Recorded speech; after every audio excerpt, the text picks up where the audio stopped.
Bismillahirrahmanirrahim. Assalamualaikum warahmatullahi wabarakatuh. Alhamdulillah. Assalatu wassalamu ala rasulillah. Wa ala alihi wa man walah. Wa la hawla wa la quwwata illa billah. Amma ba'd. Ma'asyiral wal muslimat. Rahimani wa rahimakumullah.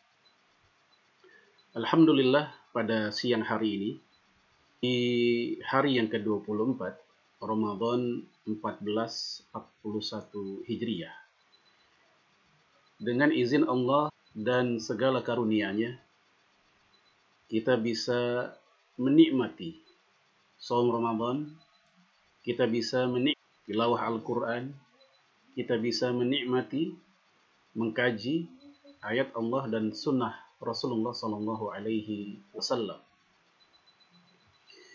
Dan ini merupakan salah satu di antara banyak nikmat yang Allah berikan kepada kita. Di tengah muslimin barangkali terlelap tidur siang atau dengan kesibukan hariannya, kita diberikan waktu, dibesah kesempatan untuk menelaah berbagai macam keterangan para imam, para ulama, khususnya dalam menghadapi atau menghidupkan adab-adab dan sunnah hari raya. Secara berhari raya dalam keadaan wabah pandemi dengan berhari raya dalam keadaan normal tidak signifikan. Semua masih bisa kita siasati sebagaimana sunnah seharusnya. Yang berbeda mungkin hanyalah tempat kita melakukannya. Wa sayaudu ghoriban kama bada, sebagaimana awalnya dahulu. Hanya saja bedanya, kalau dulu kita dipandang asing oleh orang kafir, Quraisy, tapi saat ini keterasingan kaum muslimin dirasakan oleh sesama muslim sendiri. Islam asing di tengah umatnya. Ini karena jauhnya umat Islam darinya, sallallahu alaihi wasallam. Kemudian Rasul pun memuji fatuba lil ghuraba, beruntunglah orang-orang asing tersebut. Siapakah mereka? Siapakah orang asing tersebut? Rasulullah sallallahu alaihi wasallam menjelaskan dalam riwayat yang lain, yaitu alladzina yuhyuna sunnah wa yu'allimunnaha an-nas. Orang asing adalah orang yang menghidupkan sunnah dan dia mengajarkan sunnah manusia. Ini orang asing. Guroba, itu orang-orang yang dia menghidupkan sunnah Rasulullah Sallallahu Alaihi Wasallam. Sunnah itu diajarkan kepada manusia. Inilah orang-orang asing yang disebutkan dalam hadis Nabi Sallallahu Alaihi Wasallam. Riwayat yang lain, orang asing yang dimaksud juga yaitu alladzina yuslihun idza fasadan nas. Ya, guroba yang orang-orang yang senantiasa melakukan islah, perbaikan. Ketika manusia rusak, ya, ketika manusia rusak, ketika manusia melakukan kerusakan, tapi dia melakukan kebaikan, yang seperti ini Rasul katakan adalah ghuraba, asing. Fatuba lil ghuraba, beruntunglah orang-orang asing itu. Nah, hari ini di tengah ghurbatul Islam, keterasingan di tengah umatnya sendiri, kita mencoba, walaupun ini barangkali hanyalah setetes upaya kita untuk kembali menghidupkan sunnah Rasulullah SAW, ya paling tidak semoga ini yang setetes bisa membantu, memperkenalkan, menghidupkan, menyemangati, mengin'ash, revitalisasi sunnah Rasulullah SAW. Wabil khusus sunnah dalam hal sikap seorang muslim ya terhadap hari rayanya. Jamaah rahimani wa rahimakumullah. Ya, hari ini sebagaimana telah sama-sama kita rasakan, ya hanya dunia Islam, tapi dunia secara umum. Bukan hanya Indonesia, tapi juga negara yang lain. Hampir 200 negara mengalaminya, yaitu pandemi corona ini. Sehingga ada sebagian berpikir, ya hari raya kita tidak seperti biasanya. Dalam satu dua hal tidak seperti biasanya. Tapi di dalam ya menghidupkan sunnah dan adab-adab ini, bagi seorang muslim tidak ada alasan untuk melupakannya. Dalam riwayat Imam Ahmad, Rasulullah Shallallahu Alaihi Wasallam bersabda, "Ajibtu min qada'illah lil mu'min." Ya, kata Rasulullah, saya kagum ya terhadap ketetapan Allah bagi orang-orang beriman.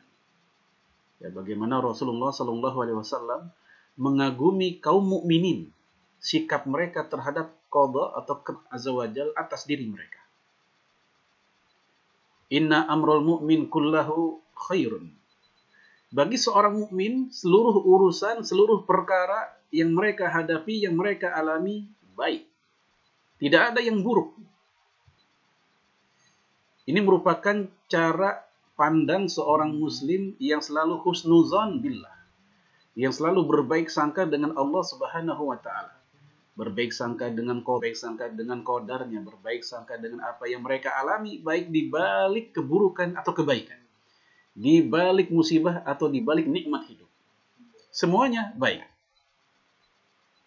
Walaysa dzalika illa lil mu'min. Dan sikap seperti ini atau perasaan seperti tidak lain tidak bukan hanya bisa muncul dari jiwa seorang mukmin. Muncul dari jiwa seseorang yang membenarkan, meyakini qada dan qadar secara sempurna. Kita lihat kalau seandainya ada orang kena penyakit, anggaplah penyakit dalam, entah kanker atau bagian tubuh yang bermasalah. Biasanya dia tidak mungkin mengobatinya dari luar. Ya, salah satu cara mereka adalah membedah dulu. Dan membedah itu kan, walaupun barangkali dia dibius nggak berasa ketika dibedah, tapi ketika efek biusnya hilang menyakitkan. Buat apa dibedah? Diambil masalahnya, diambil sumber penyakitnya. Supaya apa? Supaya kemudian dia bisa keluar dari posisi rasa sakitnya, sembuh. Inilah yang bisa kita lihat dari apa yang sekarang dialami oleh umat Islam secara umum. Bahwasanya ya, musibah apapun yang menimpa mereka, hakikatnya ini upaya dari jalan menuju kehidupan yang lebih baik. In asobat husarra fasyakar. Seorang mukmin jika mereka mendapatkan apa-apa yang buruk, apa-apa yang membuat mereka bahagia, ya apa-apa yang membuat mereka senang, syakar. Mereka bersyukur. Ya, mereka tidak tepuk dada. Mereka tidak, mohon maaf, berpesta ria. Tapi mereka lakukan adalah itu mengembalikan semuanya kepada Allah. Hadza min fadli Rabbi. Dapat nikmat, kembalikan kepada Allah. Hadza min fadli Rabbi. Ini merupakan nikmat, karunia dari Rabb saya, dari Tuhan saya. Ketika mendapatkan musibah pun juga kembalikan kepada Allah. Inna lillahi wa inna ilaihi raji'un. Sikap seorang mukmin. Lalu kata Rasulullah, kana khairan lah. Yang demikian ini bagi seorang mukmin tetap baik. Ya, dalam keadaan nikmat dia bersyukur, itu baik. Wa in asabathu dharra fasabar. Kalau mereka mendapatkan hal-hal celaka, masalah, hal yang negatif, fasabaru, mereka bersabar. Ya, Allah berfirman tentang Nabi Ayub, inna wajadnahu sabira ni'mal abdu innahu awwab. Kami telah uji Nabi Ayub ya dengan penyakit, dengan masalah ekonomi, tapi dia sabira, bersabar. Ni'mal abdu innahu awwab, dia hamba yang terbaik karena dia taat. Jadi kalau mereka mendapatkan yang tidak enak, mukmin sabar, mereka bersabar. Ya wa kana khairallah, dan yang demikian ini tetap baik bagi mereka. Jadi jamaah sekalian, hadis ini merupakan pujian Rasulullah Shallallahu Alaihi Wasallam, sekaligus sebagai stimulus, dorongan kepada setiap yang mengaku mukmin, bahwasanya jika kita mendapatkan musibah, sabar. Jika kita mendapatkan nikmat, syukur. Imam Ahmad bin Hanbal mengatakan di surga nanti, di mereka yang bersyukur dan bersabar. Ma'asyiral muslimin wal muslimat, rahimani wa rahimakumullah. Ya, kita masuk pada adab dan sunnah yang pertama ketika kita memasuki hari raya, yaitu ketika awal berakhirnya Ramadan. Kapan? Itu ketika tenggelamnya matahari akhir bulan Ramadan, ya kesederhananya maghrib akhir bulan Ramadan. Itu sudah mulai masuk ya menjelang hari raya, sudah masuk 1 Syawal hakikatnya. Nah, saat itu sebagian fuqaha Islam mengatakan sudah dibolehkan kita menyambutnya dengan bertakbir. Etika ini, adab ini disebutkan di dalam Al-Quran. Itu dalam surat Al-Baqarah ayat 5, "Walitukmilul iddata." Hendaknya kalian sempurnakan, genapkan bilangannya. Maksudnya bilangan Ramadan. Kalau sudah sempurna, kalau sudah selesai Ramadan, maka walitukabbirullaha ala ma hadakum, besarkanlah Allah. Maksudnya bertakbir sesuai dengan apa yang telah Allah berikan petunjuknya atas diri kalian. Nah, dari sinilah yang namanya bertakbir di malam hari raya sebagai hujjahnya. Yaitu dari ayat Al-Quran Al-Baqarah 185. Wala'allakum tashkurun, supaya kalian bersyukur. Dan memang begitu malam takbiran, biasanya kaum muslimin semua berbahagia. Walaupun dalam kondisi, mohon maaf, ada yang susah secara ekonomi, mereka tetap berbahagia. Mereka menzohirkan, menampakkan kebahagiaan mereka. Ini bagian dari ekspresi rasa syukur ya terhadap berjumpanya dengan hari raya. Anas bin Malik bercerita dalam riwayat Imam Muslim, ketika para sahabat Nabi baru nyampe di Madinah, ya, dia bercerita kepada Rasulullah bahwa sebagian kaum muslimin di Madinah masih ikut-ikutan hari raya ala orang-orang jahiliyah masa lalu. Namanya Nairus dan Mihrojan. Dua hari raya. Nairus dan Mihrojan. Lalu Rasul bertanya kepada Anas bin Malik, apakah engkau masih juga melakukannya sebagaimana yang lain? Anas bin Malik mengatakan, "Na'am, iya, saya masih ikut-ikutan." Ya, Rasul mengatakan, "Laqad badalakumullah 'idan khairan minhuma."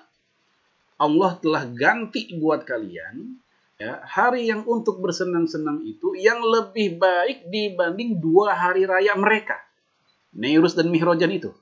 Apa itu? Yaumul Fitri wal Adha. Hari Idul Fitri dan Idul Adha. Nah, ini menunjukkan bahwa ketika masing-masing budaya, masing-masing peradaban, masing-masing kaum, masing-masing bangsa ada hari rayanya, Allah telah ganti hari raya itu dengan hari raya kita, yaitu Idul Fitri dan Idul Adha. Berbahagialah kita. Jangan berbahagia dengan hari raya orang lain. Makanya Rasul juga mengatakan dalam hadis Sahih Bukhari dan Muslim, "Inna likulli ummatin 'idan wa hadza 'iduna."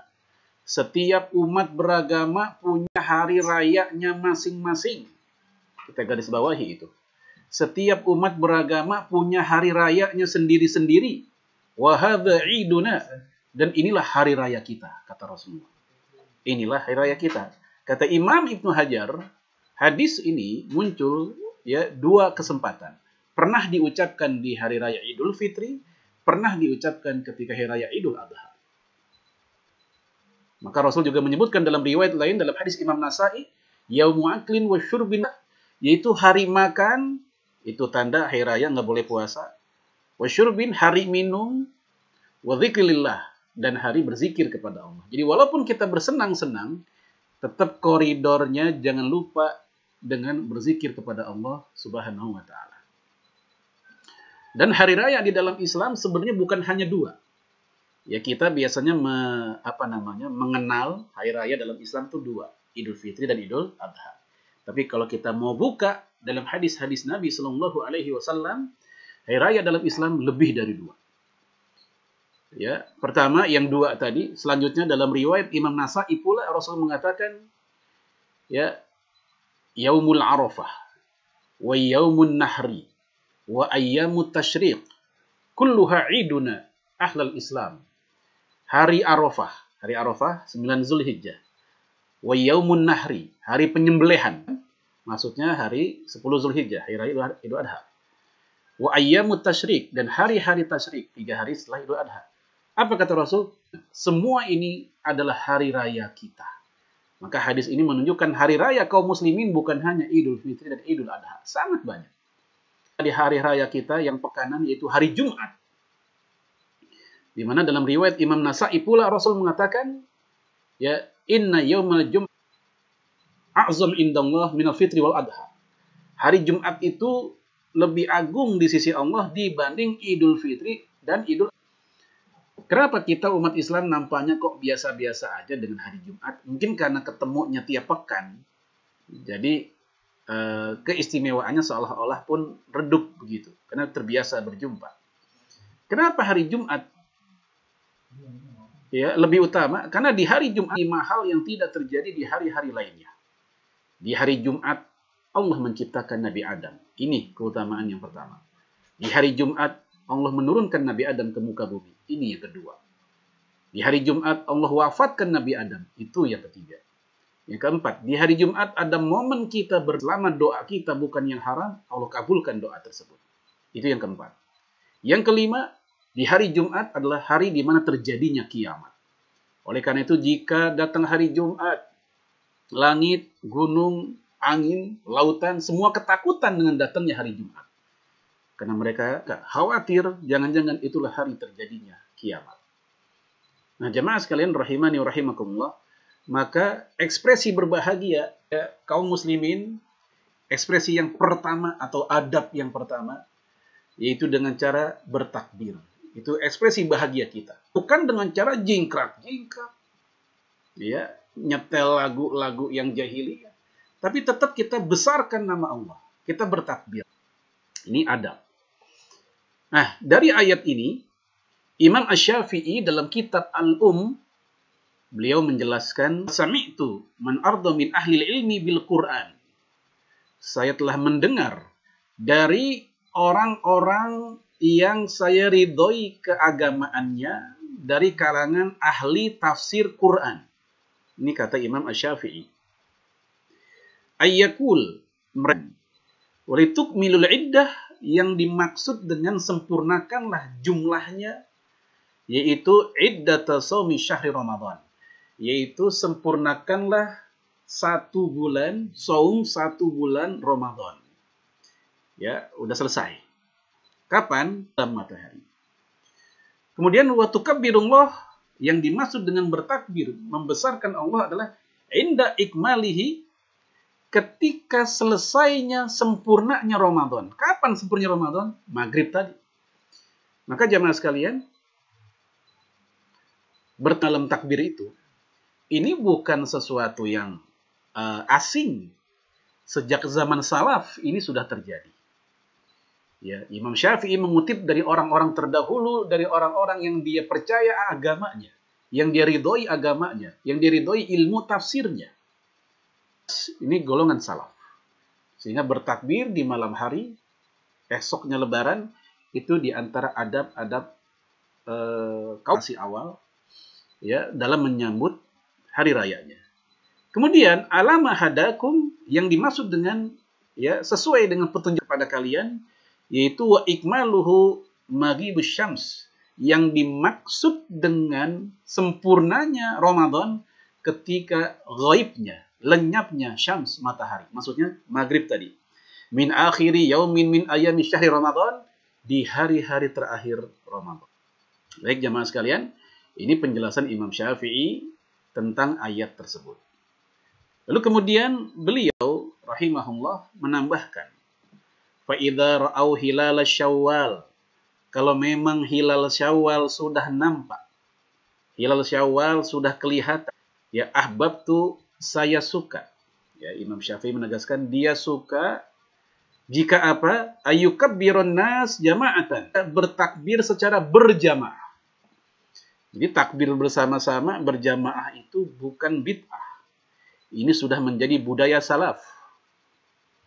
Ya, dalam riwayat Imam Bukhari ketika konteksnya Idul Adha, Umar bin Khattab pernah bertakbir, kemudian Umar diikuti oleh orang-orang di pasar. Ya. Sehingga mereka pun semua satu pasar takbir semua, satu kota takbir semua. Wa furada fil masjid wal aswaq wat turuq wal manazil. Ya, baik berjamaah atau furada, seorang diri, sendiri silahkan. Berjamaah silahkan. Fil masjid, di dalam masjid silahkan. Wal aswaq, di pasar-pasar silahkan. Wat turuq silahkan. Wal manazil, di rumah-rumah silahkan. Artinya tidak ada tempat yang sepi dari takbir kepada Allah Subhanahu wa taala.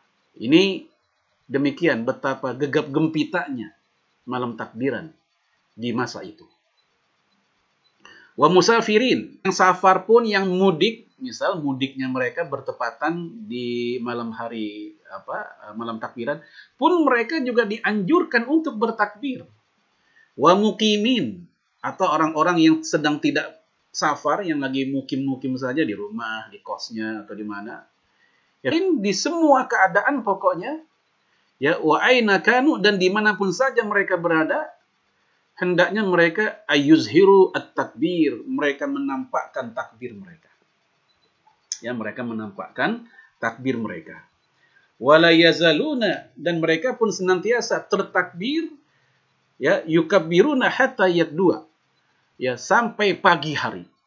Makanya kita tidak heran sebagian masjid di tempat-tempat kaum muslimin, ya di tempat saya di Depok, atau dulu itu zaman saya masih di Jakarta, atau mungkin di tempat sebagian kita Bekasi atau di luar Jawa atau dimanapun, ada yang bertakbir hingga sampai semalam suntuk sampai pagi menjelang subuh.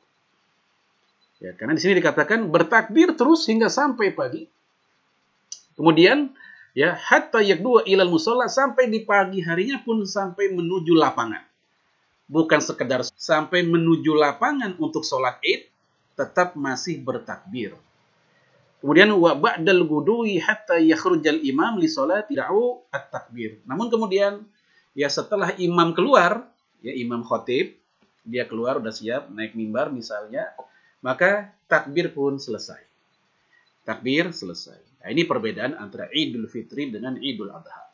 Kalau Idul Adha masih terus berlanjut di hari Tasyrik, ya sampai sebelum maghrib tanggal 13 Zulhijjah. Tetapi kalau untuk Idul Fitri, begitu si khatib naik mimbar selesai. Baik jemaah sekalian, ini dijelaskan oleh Imam Syafi'i dalam kitab Al-Um. Kemudian Sayyid Sabiq rahimahullah, ya di dalam kitab Fiqhus Sunnahnya, ya beliau mengatakan waqala qaumun, ya segolongan kaum berkata at-takbiru min lailatul fitri idza ra'au al-hilala. Bahwasanya yang namanya bertakbiran itu sudah dimulai sejak malam takbiran, malam hari raya Idul Fitri, hatta yakdua ilal musalla, sampai mereka menuju lapangan, wa hatta, ya dan juga sampai yakhrujul imam, sampai si imam si khatib keluar. Nah, ini sumber yang kedua, referensi yang kedua tentang takbiran ketika menjelang hari raya. Lalu kemudian suaranya pun jahr, dikeraskan. Mayoritas ulama kecuali Hanafiyah. Bagi golongan Hanafiyah takbiran itu sir, pelan-pelan saja. Tapi mayoritas ulama mengatakan takbiran itu jahr. Ini bagian dari syiar Islam. Supaya orang kafir tahu bahwa kita umat Islam punya hari. Ini bagian dari menunjukkan izzah kaum muslimin di tengah mereka. Ya, dalam kitab Al-Mawsu'ah Al-Fiqhiyah Al-Kuwaitiyah itu disebutkan ammat takbiru fi Idul Fitri, adapun bertakbir di hari raya Idul Fitri, fayara jumhurul fuqaha, menurut mayoritas ahli fikih, annahu yukabbiru fihi jahron, hendaknya bertakbir secara jahr, secara keras. Ya, di rumah kita bertakbir Allahu Akbar, Allahu Akbar, Allahu Akbar. Ya, ya, istri kita mendengar suara kita, anak kita mendengar suara kita. Ini sunnahnya demikian menurut jumhur. Ya. Tapi jemaah sekalian, ini etika atau adab yang pertama, bertakbir. Dan ini takbir merupakan ekspresi bahagia yang syar'i. Ya, yang saya katakan tadi, jangan sampai ekspresi bahagia kita dengan cara-cara yang salah. Ya. Taib. Kemudian mandi sunnah di pagi hari. Mandi sunnah di pagi hari. Ini adab yang kedua. Kapankah dilakukannya? Yaitu menjelang atau sebelum kita berangkat menuju lapangan untuk sholat id. Ini konteksnya kita dalam hal ya, nggak dalam keadaan sekarang wabah gitu. Kecuali kalau daerah-daerah kita, misal di antara bapak ibu, ikhwan, akhwat fillah, daerahnya ada yang sudah hijau, di mana para ulama di masing-masing tempat atau pemdanya menghimbau sudah boleh sholat id di masjid atau di lapangan. Itu lain cerita deh. Ya, mereka menjalankan sunnah ini relatif lebih lapang. Mandi sebelum berangkat ke lapangan. Ini sunnah. Ya, Imam Ibnu Rajab Al-Hambali dalam kitab beliau Fathul Bari, ya ini judulnya mirip dengan kitab Imam Ibnu Hajar Fathul Bari. Beliau rahimahullah mengatakan wal ghuslu lil idi, ya, mandi sambut hari raya ghairu wajib, bukan kewajiban. Ya, itu bukan kewajiban. Wa qad haka Ibnu Abdul Bar al-ijma' alaih. Dan Imam Ibnu Abdul Bar meriwayatkan, menceritakan telah ijma'. Ya, sudah konsensus bahwa mandi di hari raya itu sunnah. Wali ashabina wajhun dha'ifun biwujubihi. Di antara kawan-kawan kami, maksudnya mazhab Hambali, Rajab itu mazhabnya Hambali. Ya, di antara kawan-kawan kami, golongan Hambaliyah, ada yang mengatakan mandi hari raya itu wajib. Tapi ini pendapat yang wajahun dhaifun. Sisi pendapat yang lemah. Yang mengatakan wajib itu lemah. Warawa Az-Zuhri, meriwayatkan an Ibnil Musayyab, dari Imam Sa'id bin Al-Musayyab, menantu Abu Hurairah radhiyallahu anhu. Qala, beliau berkata, al-iktisalu lil fitri wal adha, mandi sebelum hari raya Idul Fitri atau di pagi hari sebelum sholat id tadi, baik itu adha, qabla ayyakhruja ila sholah haqqun, sebelum mereka keluar menuju sholat, itu haqqun, benar adanya. Ya, jadi mandi ini bukan semata-mata kebiasaan mandi pagi. Ya, memang ini mandi dalam rangka menghormati dan sekaligus mengikuti sunnah Rasulullah Sallallahu Alaihi Wasallam. Mandi ya ketika hari raya. Banyak mandi-mandi sunnah yang lain di dalam syariat Islam. Mandi memasuki kota Madinah, Mekah dianjurkan. Mandi ketika kita sebelum ihram, ya, di hari Jumat. Jumhur mengatakan sunnah, bukan wajib. Sebagian ada yang bilang wajib. Mandi bagi mereka yang telah memandikan mayat. Sebagian mengatakan cukup dengan wudhu.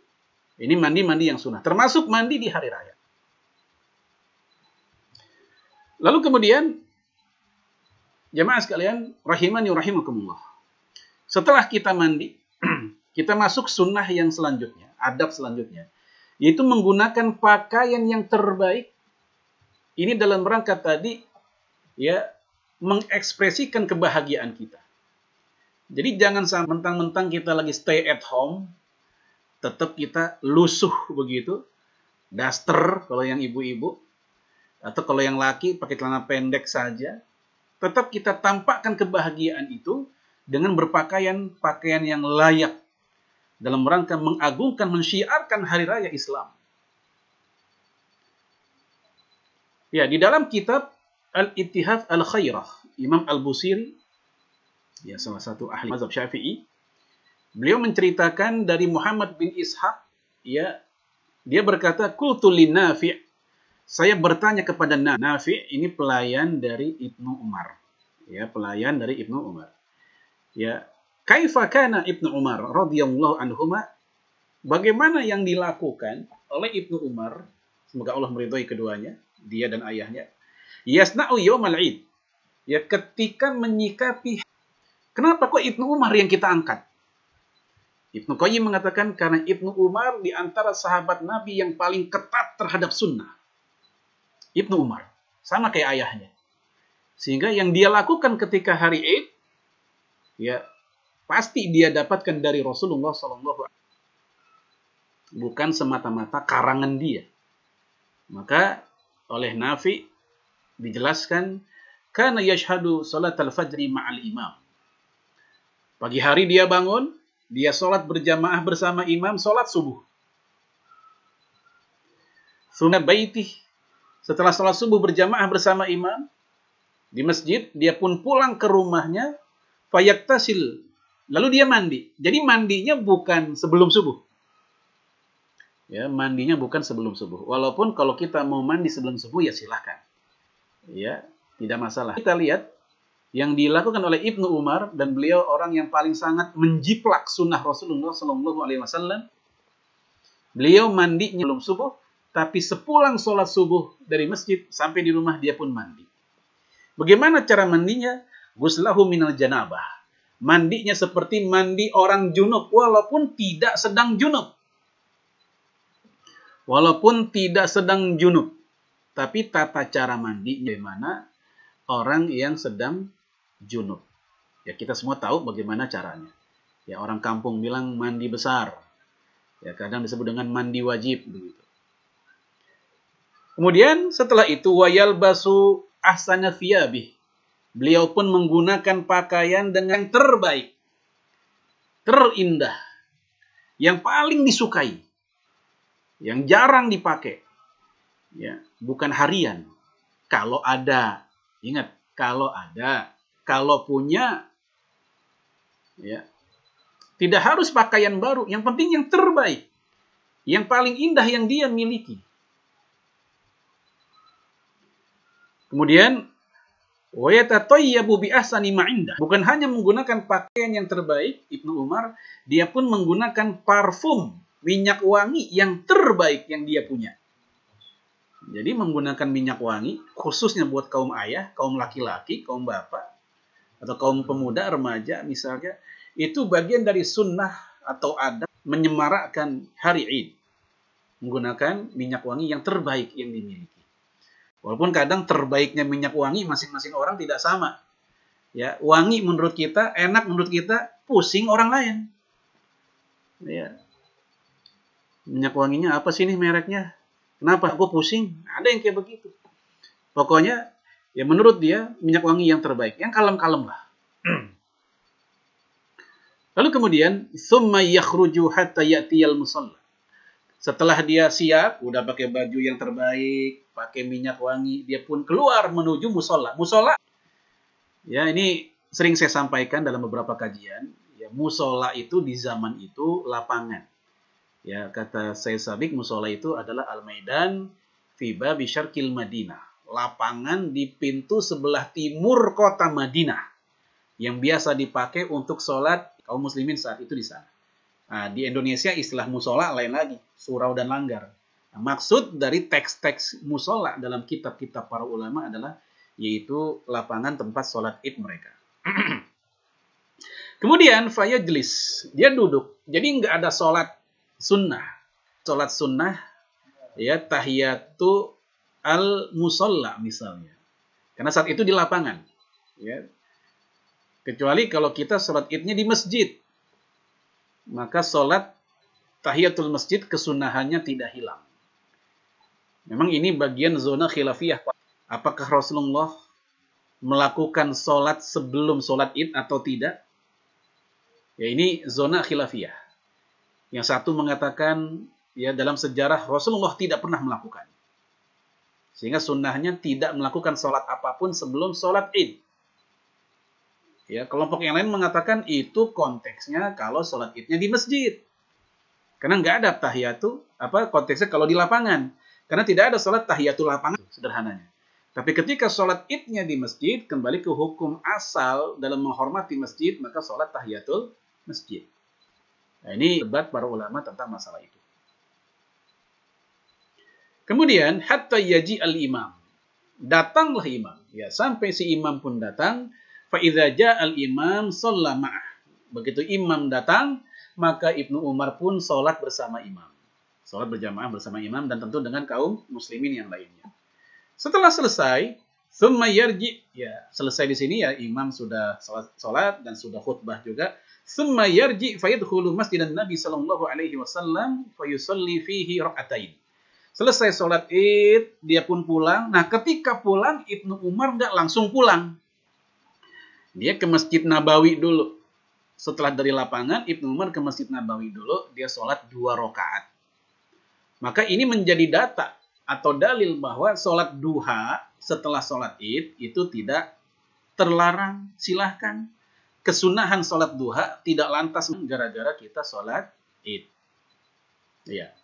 Kemudian, thumma ya'ti baitah. Setelah itu dia pun pulang ke rumahnya. Ini adab yang selanjutnya yaitu menggunakan pakaian terbaik dan wangi-wangian. Khususnya kalau untuk wangi-wangian untuk kaum yang laki-laki. Ya. Kalau yang muslimah karena di rumah aja nggak keluar bersama mahramnya bersama suaminya silahkan mau pakai wangi-wangian. Tapi ketika ada bukan mahram, bukan orang asing begitu bukan mahram maka ya seperti biasa dia tidak menggunakan harum-haruman yang membuat munculnya fitnah ya di tengah hati orang-orang bukan mahram itu. Baik. Lalu kemudian adab selanjutnya. Sebelum kita keluar, setelah kita rapi, udah pakai pakaian begitu, dianjurkan untuk makan dulu sebelum keluar ke tempat sholat Id. Nah, kalau di rumah seperti yang mungkin barangkali hari ini atau tahun ini terjadi di banyak tempat, karena mungkin masih banyak masjid yang belum siko untuk sholat Id atau lapangan untuk sholat Id, maka kita makan dulu sebelum sholat Id. Ya, makan dulu. Ini sunnahnya. Idul Adha kebalikannya. Jangan makan dulu. Jangan makan dulu. Ya, tahan. Tapi itu bukan puasa namanya. Karena puasa nggak ada yang cuma sejam 2 jam. Banyak orang bilang itu puasa. Bukan. Ya, mungkin puasa secara bahasa saja. Tapi puasa secara syar'i itu bukan puasa. Ya, jadi kalau Idul Fitri dianjurkan makan dulu. Kalau Idul Adha jangan makan dulu sampai dia sholat Id. Ya, dalilnya hadis Imam Bukhari rahimahullah dalam kitab sahihnya bahwasanya kana Rasulullah sallallahu alaihi wasallam la yaqdu yaumal fitri hatta ya'kula tamarat. Bahwa di hari Idul Fitri tidaklah keluar ya menuju tempat sholat Id ya sampai dia makan dulu tamarat, yaitu beberapa butir kurma. Ya, ini dikembalikan dengan kebiasaan tradisi masing-masing negara atau daerah. Kalau kita pengen makan kurma juga Rasul silahkan.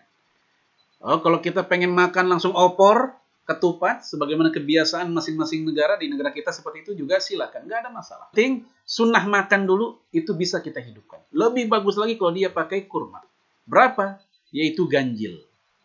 Sebagaimana yang diceritakan oleh Anas, dia mengatakan wa yakuluhunna witron. Rasulullah memakan kurma berjumlah ganjil. 1 ganjil, 3 ganjil, 5 ganjil, 1001 juga ganjil. Ya, kenyang banget 1001. Taib. Nah, ini sunnahnya demikian, makan dulu. Tapi ini apa? Idul Fitri. Tapi Idul Adha sunnahnya kebalikannya. Ya, dalam riwayat hadis Imam Tirmidzi dengan sanad yang sahih kata Imam Ibnu Hibban, la yakhruju yaumal fitri hatta yat'am. Bahwasanya Rasulullah tidak keluar untuk sholat Id sampai dia makan dulu. Idul Fitri itu. Kebalikannya, wala yat'am yaumal adha hatta yusalli. Dan Rasul pun tidak makan dulu di Id. Dia nggak makan dulu sampai selesai nanti sholat. Ini sumbernya. Ya, banyak orang bertanya-tanya, emang itu ada dasarnya? Nggak makan dulu atau makan dulu? Iya, sumbernya dalam sunnah-sunnah Nabi yang sahih yang dikumpulkan oleh para muhaddisin kita. Dan kata Syekh Sabiq, tidak ada perbedaan tentang kesunahan ini. Lalu kemudian jamaah sekalian, kita masuk pada sunnah atau adab selanjutnya. Ya, dianjurkan ke lapangan. Ini konteksnya dalam keadaan normal dan biasa ya. Dianjurkan siapapun kaum muslimin ke lapangan. Anak kecil, orang dewasa, wanita, laki-laki, wanita tua, muda. Bahkan yang haid pun ya ngambil jarak ya dengan lapangan tempat sholat. Ya. Sampai wanita yang dipingit sekalipun, yang jarang keluar, ya, maka dia pun juga dianjurkan keluar. Semua dalam rangka apa? Sama, menampakkan kebahagiaan hari raya. Menampakkan kebahagiaan hari raya. Ya. Syekh Sayyid Sabiq rahimahullah mengatakan, yushra'u khurujus sibyan wan nisa fil aidain. Disyariatkan bagi anak-anak keluar. Bagi kaum wanita juga keluar. Fil aidain, di 2 hari raya. Tentu yang uzur syar'i seperti sakit, ya itu lain cerita. Ya mereka sedang sakit, terbaring, ya ini lain cerita. Ya. Tapi mereka yang sehat walafiat, semua keluar. Laki-laki, wanita, anak-anak, dewasa keluar. Ya min ghairi farqin bainal bikr. Enggak ada beda antar atau bakr, perawan, gadis, wasaib, atau yang udah pernah nikah, janda, atau siapa begitu, semua sama keluar. Wanita muda, wal ajuz, yang sudah tua, nenek-nenek, semua keluar. Ya wal haid, demikian juga wanita haid pun juga silahkan keluar. Nah, ini sunnahnya demikian.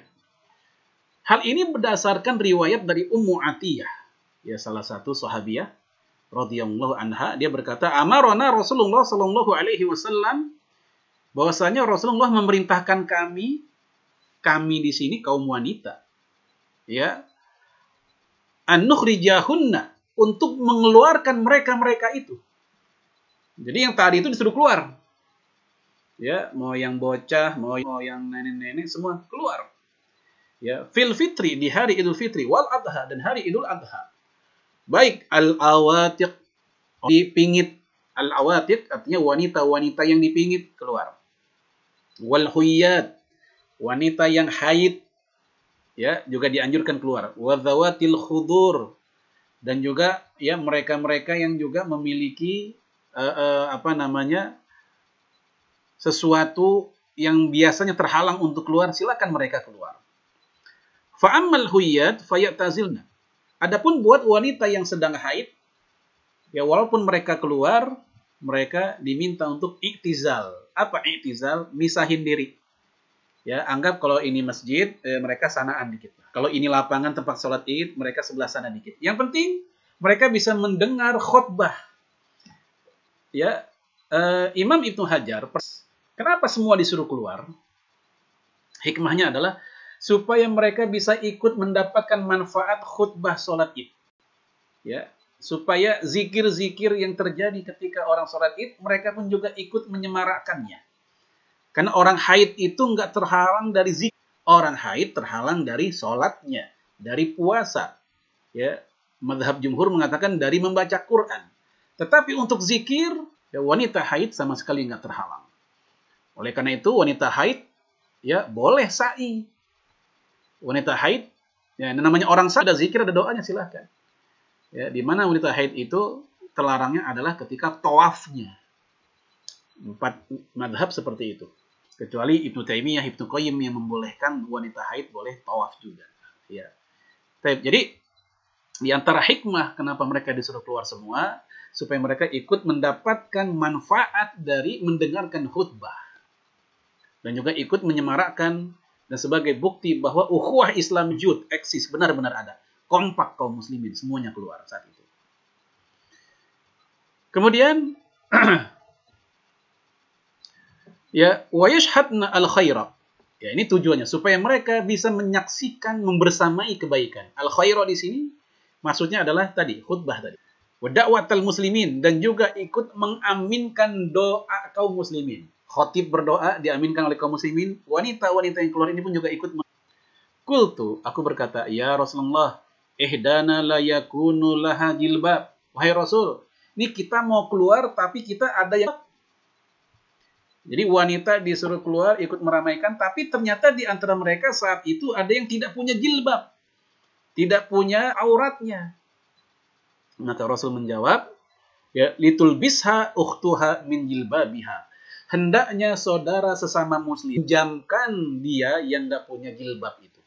Jadi sampai orang yang nggak punya jilbab aja mesti keluar walaupun dengan minjam, ya, supaya tetap tertutup, kewajiban menutup auratnya bisa dia laksanakan.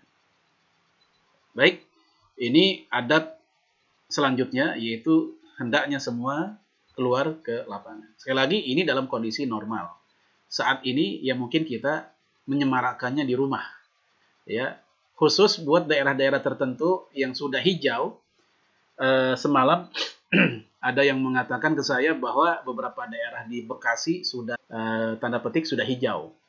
Para ulamanya, MUI-nya dan juga pemerintah setempat sudah memberikan kelonggaran, silakan melakukan di masjid atau di lapangan. Ya, tinggal dijaga protokol kesehatannya. Kalau di Depok justru yang saya baca disepakati oleh wali kota, ya, tetap sholat Id di rumah masing-masing, mereka belum mengizinkan untuk terjadi di masjid atau lapangan. Ya, karena kondisi di Depok mungkin belum sebaik atau mengalami perubahan sebagaimana di tempat lain seperti Bekasi misalnya. Kemudian sunnah yang selanjutnya adalah sholat Id itu sendiri. Ya, sholat Id itu sendiri. Di mana umumnya para fuqaha mengatakan sunnah muakkadah. Sholat Id sunnah muakkadah. Kecuali bagi Hambaliyah yang mengatakan fardu kifayah. Atau bagi Hanafiyah yang mengatakan wajib. Hanya saja wajib dalam fikihnya Hanafiyah itu bermakna fardu dan sunnah. Ya, kalau kita biasanya memahami antara fardu dan sunnah, ya sunnah muakkadah. Sunnah yang sangat ditekankan. Hanafiyah, ya, wajib bagi mereka, istilah wajib itu punya definisi sendiri, yaitu di antara fardu dan sunnah. Itu golongan Hanafiyah. Baik, di dalam fikih sunnah Sayyid Sabiq beliau mengatakan syariat salatul idain fi sanatil ula minal hijrah. Disyariatkan sholat 2 hari raya di tahun pertama Hijriyah. Jadi tahun pertama Hijriyah, awal-awal hijrah ke Madinah, itulah awal pertama kali adanya syariat sholat Id. Wahiyya sunnatun muakkadah, dan ini merupakan yang begitu ditekankan. Wazaban Nabi sallallahu alaihi wasallam 'alaiha, Nabi pun begitu getol, rajin, dia tidak pernah meninggalkan sunnahnya atau aktivitas sholat Id ini. Kemudian wan nisa ayakhruju laha, Rasul pun memerintahkan kaum laki-laki, wanita keluar untuk melaksanakannya. Ya, ini keterangan dari Sayyid Sabiq tentang sunnah muakkadahnya sholat Id. Sementara yang lain mengatakan wajib. Sholat wajibatun alal qaul sahih. Ya, sholat 2 hari raya adalah wajib menurut pendapat yang sahih al-muftabihi indal Hanafiyah, difatwakan oleh golongan Hanafiyah. Ya, saya katakan tadi, golongan Hanafiyah mengatakan sholat Id itu wajib. Namun wal muradu minal wajib indal Hanafiyah, yang dimaksud wajib menurut mazhab Hanafi adalah annahu manzilatun bainas sunnah, yaitu posisi di antara fardu dan sunnah. Ya, ini agak unik, ya, berbeda dengan yang lain. Kalau yang lain kan di antara fardu dan sunnah akadah gitu. Tapi kalau golongan Hanafi di antara fardu dan sunnah adalah wajib. Makanya dalam mazhab Hanafi sholat witir maksudnya wajib, yaitu di antara fardu dan sunnah. Wa dalilu dzalik, dalil golongan ini yang mengatakan wajib yaitu muwazabatun Nabi sallallahu alaihi wasallam 'alaiha min dunni tarkiha walau marrah. Bahwasanya Rasulullah tidak pernah meninggalkan sholat sekali saja. Itu tanda kewajibannya. Ya, baik jemaah sekalian. Ya, saya pribadi lebih ikut pendapat bahwasanya sholat id itu sunnah muakkadah. Kenapa? Yang pertama, datang orang Arab Badui ke Rasulullah. Ini hadis Sahih Bukhari. Dia bertanya tentang kewajiban-kewajiban agama yang bisa membuat seseorang muslim masuk ke surga. Maka nadan as-salawatul khamsu, salat yang 5, yang sama-sama sudah kita ketahui. Lalu dia nanya lagi, si orang Arab Badui ini nanya lagi. Ya, apakah ada kewajiban lain selain salat yang 5 itu? Ya. Maka Rasul mengatakan, tidak, enggak ada salat wajib yang lain illa anta tahu yang sunnah. Nah, jawaban ini menunjukkan tidak ada salat wajib yang lain kecuali yang 5 itu. Yang lain itu adalah sunnah. Hadis Sahih Bukhari. Kemudian di antara ciri-ciri sholat sunnah itu kelihatan dari apa? Pertama, sholat sunnah itu biasanya nggak ada azan. Dan sholat id nggak pakai azan. Sholat sunnah itu ya biasanya juga tidak didahulukan dengan, dan sholat id sendiri juga nggak didahulukan oleh iqomah. Nah, di sini menunjukkan ada kesamaan ciri antara sholat id dengan sholat sunnah yang lainnya, tanpa adzan dan tanpa iqamah. Nah, ini diantara alasan para ulama yang mengatakan sunnahnya sholat id, dia bukan kategori wajib. Baik.